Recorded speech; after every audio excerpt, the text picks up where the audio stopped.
नमस्कार मैत्रिणींनो, मिनी ब्लॉगमध्ये परत एकदा माझ्या गोडताईंचे मैत्रिणींचे ताईंनो मनापासून खूप खूप स्वागत आहे. गुरुवारी नवनाथांचा जो अध्याय लावला होता त्याचं उद्यापन केलं. 9 मुलं जेवायला घातले. खूप छान प्रकारे असा प्रोग्राम झाला. स्वयंपाकही खूप छान असा मस्त झाला होता. आणि आपण म्हणतोच ना, प्रसादाचं जे जेवण असतं ते खूपच सुंदर आणि अप्रतिम होतं.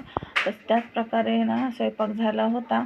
आणि हे बघा, एवढे सारे पदार्थ केले होते. डाळ भात, शिरा, वडे, आळू वडे आणि हे मेंदू वडे, परत मिक्स व्हेज कोल्हापुरी, परत मेथीची भाजी, घेवड्याची भाजी, चपात्या, भरपूर असे पदार्थ केले होते. आणि खूप छान असा प्रोग्राम झाला आणि खूप मस्त असं प्रसन्न वाटत होतं. पूर्ण व्हिडिओ बघायचा असेल तर नक्की चॅनलवरती जाऊन पूर्ण व्हिडिओ बघा. पूर्ण व्हिडिओ अपलोड केला आहे. आजचा छोटासा मिनी ब्लॉग बनवलेला आहे. कसं वाटलं नक्की मला कमेंट करून सांगा. चला तर भेटू अशा छानशा व्हिडिओसोबत. Bye bye.